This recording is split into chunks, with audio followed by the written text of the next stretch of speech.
হজরত ইব্রাহিম আলাইহিসসালামের পিতা আজর ছিলেন একজন মূর্তি পূজক। তিনি নিজে মূর্তি তৈরি করতেন এবং সেগুলোর পূজা করতেন। একদা হজরত ইব্রাহিম আলাইহিসসালামের পিতা আজর তাকে বললেন, বাবা ইব্রাহিম, তুমি এই মূর্তিগুলো বাজারে নিয়ে গিয়ে বিক্রি করে আসো। যুবক ইব্রাহিম আলাইহিসসালাম তখনও নবুয়ত পাননি। তিনি কৌতূহলবশত তার পিতাকে জিজ্ঞাসা করলেন, আব্বাজান, এই মূর্তিগুলোর শক্তি এবং ক্ষমতা কি?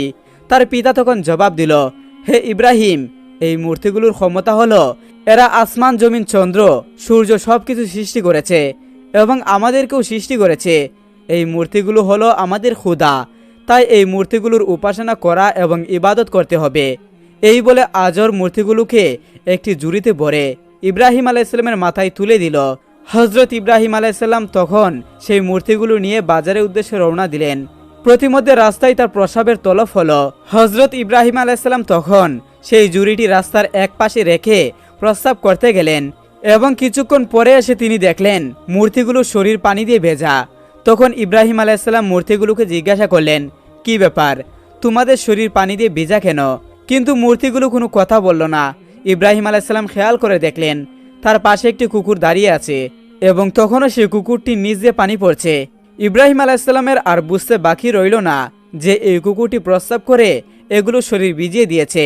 হজরত ইব্রাহিম আলাইহিসসালাম এবার রাগান্বিত কণ্ঠে চিৎকার করে বলতে লাগলেন, কি ব্যাপার, তোমরা নাকি খোদা এই সুন্দর আকাশ জমিন সবকিছু সৃষ্টি করেছ, তাহলে তোমরা এই সামান্য কুকুরের হাত থেকে নিজেকে রক্ষা করতে পারলে না কেন?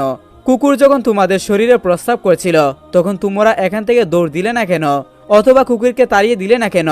তোমরা কেমন খোদা যে তোমরা নিজেরা নিজেদের রক্ষা করতে পারো না? এই বলে ইব্রাহিম আলাইহিসসালাম রাগান্বিত হয়ে সেই মূর্তির ঝুড়িটি নদীর পানিতে ফেলে দিল এবং নদীর পানিতে চুপিয়ে চুপিয়ে মূর্তিগুলোকে গোসল করিয়ে সারিবদ্ধভাবে দাঁড় করালো। এরপর সেই মূর্তিগুলোকে বলতে লাগলো, তোমরা যদি সত্যি খোদা হয়ে থাকো তাহলে এখান থেকে বাজার পর্যন্ত তোমরা নিজেরা হেঁটে হেঁটে যাবে, আমি সামনে হেঁটে যাব আর তোমরা আমার পিছু পিছু হেঁটে যাবে। এই বলে ইব্রাহিম আলাইহিসসালাম হাঁটা শুরু করলেন। কয়েক কদম হাঁটার পরে তিনি পিছনে তাকিয়ে দেখলেন মূর্তিগুলো এখনও পিছনে আগের জায়গায় দাঁড়িয়ে আছে। ইব্রাহিম আলাইহিসসালাম এবার আরও রাগান্বিত হয়ে বললেন, তোমরা কিসের খোদা? তোমরা তো পৃথিবীর সবকিছু সৃষ্টি করেছ, তাহলে তোমরা নিজেরা নিজেরা হাঁটতে পারো না কেন? তোমাদেরকে আমি কিছুতেই খোদা বলে স্বীকার করি না। এই কথা বলে ইব্রাহিম আলাইহিসসালাম একটি রশি বের করে সবগুলো মূর্তিকে কোমরে বাঁধলেন এবং রশির একটি মাথা নিজ হাতে রেখে টান দিয়ে টেনে হিঁচড়ে বাজার দিকে নিয়ে গেলেন। বাজারে পৌঁছে তিনি দেখলেন মূর্তিগুলোর অবস্থা খুবই বেহাল। কোনোটার হাত নেই, কোনোটার পা নেই, আবার কোনোটার মাথাও নেই। তারপরেও তিনি মূর্তিগুলোকে বিক্রি করার জন্য দীর্ঘক্ষণ বাজারে বসে থাকার পরেও তার একটি মূর্তিও বিক্রি হলো না। অবশেষে হজরত ইব্রাহিম আলাইহিসসালাম সেই মূর্তিগুলোকে ঝুড়িতে ভরে বাড়ি দিকে রওনা দিলেন। বাড়িতে পৌঁছার পর তার পিতা তাকে জিজ্ঞাসা করলো, কি ব্যাপার, তুমি তো একটি মূর্তিও বিক্রি করতে পারলে না? ইব্রাহিম আলাইহিসসালাম বলেন, মূর্তি কিভাবে বিক্রি হবে? এই ভাঙ্গা মূর্তি কেউ কি আর বাজারে কিনবে? আজর তাকে বলল, মূর্তিগুলো কিভাবে ভাঙলো? আমি তো তোমাকে ভালো মূর্তি দিয়েছিলাম। তখন ইব্রাহিম আলাইহিসসালাম বললেন, আমি এই মূর্তিগুলোকে যখন নিয়ে যাচ্ছিলাম তখন আমার মাথার উপরে এরা মারামারি শুরু করলো। একজন খুদা বলতে লাগলো, আমার শক্তি বেশি। অপর আরো একজন খুদা বলতে লাগলো, আমার শক্তি বেশি। তারা এভাবে আধিপত্য বিস্তারের জন্য নিজেরা মারামারি শুরু করলো। মারামারি করতে গিয়ে কারো হাত পা ভেঙে গেল এবং কারো মাথা ভেঙে গিয়েছে। আর এই ভাঙ্গা মূর্তি তো বাজারে কেউ কিনবে না। ইব্রাহিম আলাইহিসসালামের এই কথা শুনে আজর বলল, ইব্রাহিম, তুমি কি আমাকে বোকা পেয়েছো? এই মূর্তিগুলো কিভাবে মারামারি করতে পারে? তাদের তো মারামারি করার জন্য শরীরে কোনো শক্তি বা ক্ষমতা নেই। তখন ইব্রাহিম আলাইহিসসালাম বললেন, আব্বাজান, এই মূর্তির শরীরে যদি কোনো শক্তি না থাকে, নিজেকে হেফাজত করার মতো যদি কোনো ক্ষমতা না থাকে, তাহলে এই মূর্তিগুলো কিভাবে এত সুন্দর আসমান জমিন সৃষ্টি করেছে? তাহলে কি করে এই মূর্তিগুলো মানুষের ক্ষুধা হতে পারে? আপনি কেন এই মূর্তিগুলোকে মানেন এবং এদের উপাসনা কেন করেন? ইব্রাহিম আলাইহিসসালামের মুখে এমন যুক্তি শোনার পর আজর কোনো উত্তর দিল না, সেখান থেকে চলে গেল। তখন ইব্রাহিম আলাইহিসসালাম গভীরভাবে ভাবতে লাগলেন, তাহলে এত সুন্দর পৃথিবী সৃষ্টি করেছেন কে এবং এত সুন্দর মানুষকে কে বানিয়েছেন? এই সৃষ্টির স্রষ্টাকে খুঁজে পাওয়ার জন্য হজরত ইব্রাহিম আলাইহিসসালাম তখন মরিয়া হয়ে উঠলেন। একদিন হজরত ইব্রাহিম আলাইহিসসালামের গ্রামের লোকজনরা এসে বললেন, ইব্রাহিম, আমাদের গ্রামের মধ্যে অনেক বড় মেলার আয়োজন করা হয়েছে। গ্রামের প্রতিটি লোক সেই মেলায় অংশগ্রহণ করবে, তোমাকেও সেই মেলায় যেতে হবে। হজরত ইব্রাহিম আলাইসাল্লাম বললেন, আমি অসুস্থ, আমি মেলায় যেতে পারবো না, তোমরা যাও। হজরত ইব্রাহিম আলাইসাল্লাম শারীরিকভাবে সুস্থ ছিলেন। রবের সন্ধান পাওয়ার জন্য তিনি মানসিকভাবে অত্যন্ত হতাগ্রস্ত এবং পেরেশান ছিলেন। গ্রামের লোকজন বলল, ঠিক আছে ইব্রাহিম, তুমি যখন মেলায় যাবে না, তুমি আমাদের এই মূর্তির ঘরে মূর্তিগুলোকে পাহারা দিও। আমরা সকলে মেলা থেকে 3 দিন পর ফিরে আসব। এই 3 দিনের মধ্যে যাতে আমাদের মূর্তিগুলোকে কোনো চুর চুরি করতে না পারে, সেজন্য তুমি আমাদের মূর্তির ঘরটি পাহারা দিও। এই বলে গ্রামের সকল লোকজন মেলায় চলে গেল।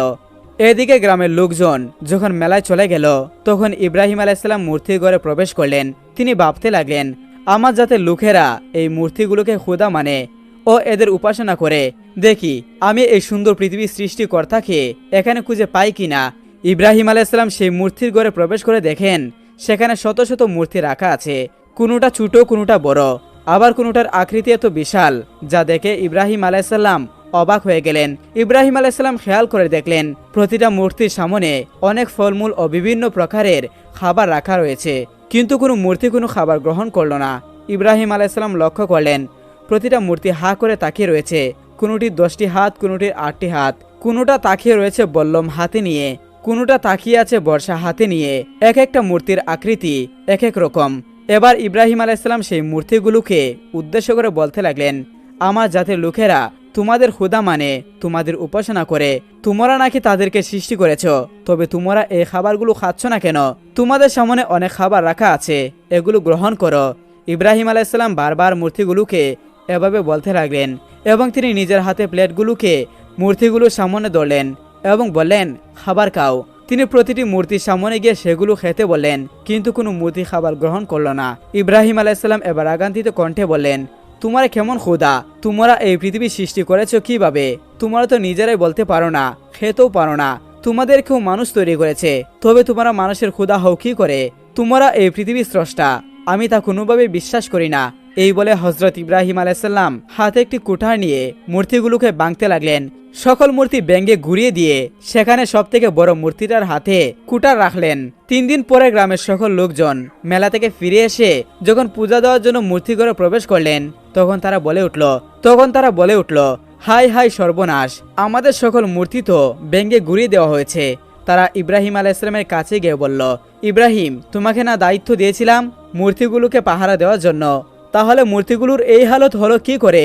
তখন ইব্রাহিম আলাইসাল্লাম চালাকি করে বলল, আমি কি জানি, ওই যে বড়টা খাদে কুঠাল নিয়ে দাঁড়িয়ে আছে, ওকে জিজ্ঞাসা করেন, সে হয়তো তোমাদের সকল ছোট ক্ষুদাকে ভেঙে ঘুরিয়ে দিয়েছে, কেননা তার শক্তি বেশি, তাই সে তার সকল ক্ষমতা প্রয়োগ করেছে।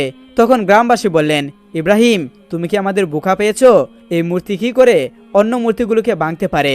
এর তো কোনো নিজস্ব শক্তি নেই, একে তো আমরাই তৈরি করেছি। তখন ইব্রাহিম আলাইসাল্লাম বলেন, যার নিজস্ব কোনো শক্তি নেই সে কি করে তোমাদের খোদা হতে পারে? যে মূর্তিকে তোমরাই তৈরি করেছো, কেন তোমরা তাকে খোদা মানো?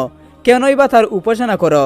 তখন ইব্রাহিম আলাইসাল্লামের মুখে এইসব কথা শুনে গ্রামবাসী আর বুঝতে বাকি রইল না যে মূর্তিগুলো তিনিই ভেঙেছেন। গ্রামবাসী মাথা নত করে সেখান থেকে চলে গেল। এরপর ইব্রাহিম আলাইসাল্লাম প্রকৃত স্রষ্টাকে খুঁজে পেতে মরিহা হয়ে উঠলেন। অতঃপর ইব্রাহিম আলাইসাল্লাম উপযুক্ত হয়ে ওঠার পর তার কাছে হজরত জিবরাইল আলাইসাল্লাম আল্লাহর পক্ষ হতে নবুয়ত বাণী নিয়ে আসলো।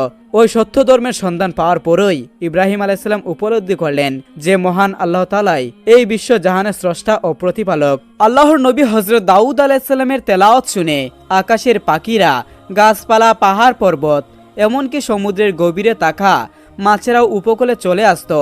মহান আল্লাহ তাআলা হজরত দাউদ আলাইসাল্লামকে এমন এক অনন্য নিয়ামত দান করেছিলেন যা দুনিয়ার আর কাউকে আল্লাহ তাআলা দান করেননি।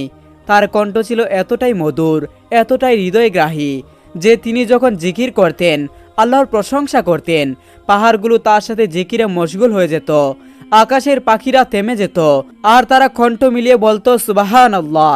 দাউদ আলাইসাল্লাম যখন আল্লাহ তাআলা জিকির করতেন, যখন তিনি জাবুর কিতাব তেলাওয়াত শুরু করতেন, তার সেই সুমিষ্ট কণ্ঠ শুধু মানুষ নয়, আকাশের পাখি, পাহাড়, পর্বত, গাছপালা সবাই থেমে যেত শুনতে। গভীর সমুদ্রের ভিতরে থাকা মাছেরাও আচমকা চমকে উঠত। হযরত দাউদ আলাইহিসসালামের সুমধুর কণ্ঠের তেলাওয়াতের আওয়াজ 40 মাইল পর্যন্ত পৌঁছাতো। তারা বুঝতে পারত এই কণ্ঠ কোনো সাধারণ কণ্ঠ নয়, এটা সেই নবীর কণ্ঠ যার জিকিরে আকাশ কেঁপে ওঠে, যার প্রশংসা শুনে পাহাড়গুলো প্রতিধ্বনিত করে। আল্লাহ তাআলা হযরত দাউদ আলাইহিস সালামকে অনেক অলৌকিক ক্ষমতা দান করেছিলেন। হযরত দাউদ আলাইহিস সালামের যুগে একদল বনি ইসরায়েলের লোকেরা বসবাস করত। তাদের পেশা ছিল শুধু মাছ ধরা। তারা সমুদ্র থেকে মাছ ধরে তাদের জীবিকা নির্বাহ করত। একদিন হযরত দাউদ আলাইহিস সালাম তার ইবাদতখানায় ধ্যানমগ্ন হয়ে বসেছিলেন। তখন মহান আল্লাহ রাব্বুল আলামিন তিনাকে এক গায়েবী আওয়াজের মাধ্যমে জানিয়ে দিলেন, হে দাউদ, তুমি তোমার উম্মতকে জানিয়ে দাও তারা যেন শনিবারের দিন ব্যবসা বাণিজ্য বন্ধ রাখে এবং আল্লাহর ইবাদত করে, আর মাছ ধরা থেকে যেন বিরত থাকে, কেননা এই দিন তোমাদের জুমার দিন। এই দিনকে আমি তোমাদের ইবাদতের দিন হিসেবে ঘোষণা করেছি। পরের দিন হযরত দাউদ আলাইহিস সালাম আল্লাহ রাব্বুল আলামিনের নির্দেশ অনুযায়ী বনি ইসরাইলদেরকে ডেকে বলল, হে বনি ইসরাইলগণ, তোমরা শনিবারে আল্লাহ রাব্বুল আলামিনের ইবাদত করবে এবং সব ধরনের ব্যবসা বাণিজ্য ও মাছ ধরা থেকে বিরত থাকবে। আল্লাহ তাআলাকে অন্তর দিয়ে ভয় করো এবং তার হুকুম মেনে চলো, তাহলে তোমাদের মঙ্গল হবে। এই কথা তাদেরকে বলে হযরত দাউদ আলাইহিস সালাম সেই জায়গা ত্যাগ করল। দেশের অধিকাংশ লোক নবী দাউদ আলাইহিস সালামের কথা যথাযথ মর্যাদা দিত আর দেশের আইনের প্রতি শ্রদ্ধাশীল থাকত। কিন্তু সমুদ্রের তীরে বসবাস করত একদল বনি ইসরায়েলি লোক। তারা প্রথম সময়ে শরীয়তের আইন মেনে চলত, কিন্তু পরবর্তীকালে বিভিন্ন চালাকি অবলম্বন করত। শনিবার দিন আল্লাহর ইবাদত করার জন্য সবাই দল বেঁধে ইবাদত পালন করার জন্য চলে যেত, কিন্তু বনি ইসরায়েলের কিছু লোক ইবাদতখানায় না গিয়ে লুকিয়ে লুকিয়ে সমুদ্রের তীরে গিয়ে হাজির হতো। তারা খেয়াল করে দেখলো যে শনিবার দিন সমুদ্রের তীরে প্রচুর পরিমাণে মাছ আসতো। এটা দেখে তাদের মনে মাছ ধরার লোভ জেগে উঠল। তারা বলতে লাগলো, সপ্তাহের মধ্যে আর কোনো দিনেও এইরকম মাছ দেখা যায় না, তাই শনিবার দিন আমাদের মাছ ধরা উচিত, তাহলে সপ্তাহের আর কোনো দিনও মাছ ধরার প্রয়োজন হবে না। তখন তাদের মধ্য থেকে বলল, কিন্তু কিভাবে? তারপর ওই ব্যক্তিটি বলল, সমুদ্রের তীরে আমরা বড় বড় কূপ তৈরি করব এবং সেখানে জাল পেতে রাখবো, পরের দিন এসে সেই মাছগুলো ধরে নিয়ে যাব। এই কথা বলার পর তারা বাড়ি থেকে রওনা হলো। অতঃপর এই পরিকল্পনা অনুসারে তারা কাজ শুরু করলো। আল্লাহর আইন অমান্য করে তারা এভাবে মাছ ধরতে লাগলো। তারা দেখলো আল্লাহর পক্ষ থেকে কোনো বিপদ আসেনি, তাই তাদের সাহস আরো বেড়ে গেল।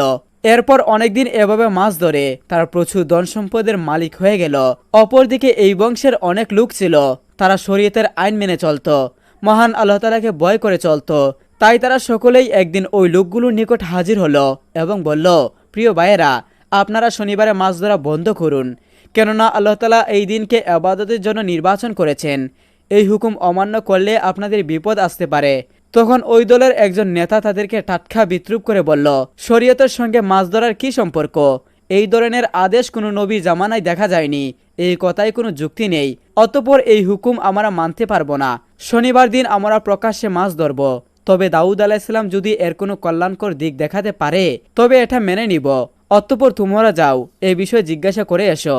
অতঃপর কয়েকজন লোক হযরত দাউদ আলাইহিস সালামের নিকট হাজির হলো এবং দাউদ আলাইহিস সালামের সাথে তর্ক বিতর্ক করে বলল। তখন হযরত দাউদ আলাইহিস সালাম তাদেরকে বলল, আল্লাহ তাআলা তোমাদের লোভ লালসা থেকে দূরে রাখার জন্য মাছ ধরা নিষেধ করেছেন। অতঃপর শনিবার দিন মাছ ধরা থেকে বিরত থাকা তোমাদের জন্য মঙ্গলজনক বলে হবে আমি মনে করি। অতঃপর বনি ইসরায়েলের লোকেরা হযরত দাউদ আলাইহিস সালামের এই কথা শোনার পর তাদের নেতার কাছে এসে ওই সমস্ত কথা খুলে বলল। তখন তাদের নেতা বলল, দাউদ নবীর এই কথা মেনে চলা আমাদের পক্ষে সম্ভব নয়। অতঃপর আগামী দিন শনিবার তোমরা মাছ ধরার কাজ চালিয়ে যাবে, তোমরা ভয় পেও না, কিছুই হবে না। এর আগেও মাছ শিকার করে আমরা অনেক ধন সম্পদের মালিক হয়েছি, অতএব আমার কথা শুনে চললে তোমাদের সকলেরই মঙ্গল লাভ হবে। এই কথা শোনা মাত্রই সেখানে থাকা সমস্ত বনি ইসরায়েলিরা আনন্দে আত্মহারা হয়ে পড়ল। অতঃপর পরের দিন শনিবার মৎস্যজীবীদের মধ্য থেকে মাত্র কয়েকজন আল্লাহর ইবাদত করার জন্য দাউদ আলাইহিস সালামের নিকট হাজির হলো এবং বেশিরভাগ মৎস্যজীবী হযরত দাউদ আলাইহিস সালামের কথা অমান্য করে ভোরবেলা সমুদ্রে মাছ ধরতে চলে গেল। সারাদিন আনন্দ করে মাছ ধরল এবং সেগুলো বিক্রি করে অনেক টাকা উপার্জন করলো। রাতের বেলায় তারা সবাই নিজের বাড়িতে চলে আসলো। পরের দিন ভোরবেলা যখন কয়েকজন লোক ইবাদত করার জন্য যাচ্ছিল তখন তারা দেখলো সমস্ত এলাকা একেবারে নিশ্চুপ। এটা দেখে একজন অপরজনকে জিজ্ঞাসা করলো, আচ্ছা বলুন তো ভাই, আজকে এত নীরব কেন? কি হয়েছে? আজকে কি তারা মাছ ধরতে যাবে না? তখন অপর ব্যক্তি বলল, আমি তো কিছু বুঝতে পারছি না। অন্যদিন সকল জেলেরা হইচই করে মাছ ধরতে যায়, কিন্তু এত নিস্তব্ধতা কখনোই দেখা যায়নি। চলুন আমরা সবাই সেখানে গিয়ে দেখি। এই বলে তারা সবাই পাশের বাড়ির ভিতরে চলে গেল। সেখানে গিয়ে তারা যা দেখলো তা দেখে তাদের শ্বাস বন্ধ হয়ে গেল। তারা দেখলো একদল বড় বড় বানর মাটিতে পড়ে গড়াচ্ছে। ওই লোকগুলোকে দেখা মাত্রই বানরগুলো তাদের পায়ের কাছে এসে হাউমাউ করে কাঁদতে লাগলো। সেই মুহূর্তে কয়েকজন মেয়ে লোক এসে বলল, গতকালকে নিষেধ করা পরেও তারা লোভ লালসায় মাছ ধরতে গিয়েছিল। আল্লাহ রব্বুল আলামিন শনিবার দিন মাছ ধরতে বিরত থাকতে বলেছিলেন, কিন্তু তারা তা শুনেনি। আল্লাহ এবং নবীর কথা না শোনার কারণে তারা সকলে বানরে রূপান্তরিত হয়েছে। এখন আপনারা যদি হযরত দাউদ আলাইহিস সালামের নিকটে এদের হয়ে ক্ষমা প্রার্থনা করেন তাহলে তারা হয়তো জীবন ফিরে পাবে। তখন ওই লোকগুলো বলল, সময় থাকতে তারা এই বিষয়গুলোর প্রতি খেয়াল করেনি, আমাদের তো কিছুই করার নেই, তবু আমরা এই কথা হযরত দাউদ আলাইহিস সালামের নিকটে গিয়ে বলবো। এই বলে তারা সেখান থেকে চলে আসলো। অতঃপর একদল লোক তাদের পক্ষ থেকে হযরত দাউদ আলাইহিস সালামের কাছে হাজির হলো এবং ঘটনা বর্ণনা করে বলল, তাদেরকে ক্ষমা করে দিন এবং মানুষের রূপে ফিরিয়ে দিন। তখন হযরত দাউদ আলাইহিস সালাম বলল, ক্ষমা করার মালিক একমাত্র আল্লাহ তাআলা, যদি তিনি ক্ষমা করেন তাহলে করতে পারেন। অনেক তাফসির কারকদের বর্ণনা অনুযায়ী ওই বানরগুলো মাত্র 3 দিন বেঁচে ছিল, তারপর তারা ধ্বংস হয়ে যায়। আর যারা আল্লাহকে ভয় করেছিল এবং হযরত দাউদ আলাইহিস সালামের কথা মেনে চলত তাদের কিছু হয়নি। অতঃপর তারা সুখে শান্তিতে বসবাস করতে লাগলো। একদিন বনি ইসরায়েলের লোকেরা এসে হযরত দাউদ আলাইহিস সালামের নিকট বলল, হুজুর, আমাদের কিছু কিয়ামতের আলামত দেখান যাতে আমাদের ঈমান আরও মজবুত হয়। হযরত দাউদ আলাইহিস সালাম বনি ইসরায়েলকে বলল, আগামী 3 দিন পর ঈদ, তোমরা ঈদের দিন ময়দানে এসো, তাহলে তোমাদেরকে কিয়ামতের কিছু নমুনা দেখাতে পারবো। এই বলে হযরত দাউদ আলাইহিস সালাম তাদেরকে বিদায় করলেন। ওই সময় বনি ইসরায়েলদের মধ্যে একজন ধনী ব্যক্তি ছিল, তার অনেক টাকা পয়সা ও অনেক ধন সম্পদ ছিল। ওই ব্যক্তির একটি সুন্দর শখের গরু ছিল। গরুটি দেখতে যেমন সুন্দর ছিল তেমনি মালিক তাকে স্বর্ণ রূপ ও হীরা দিয়ে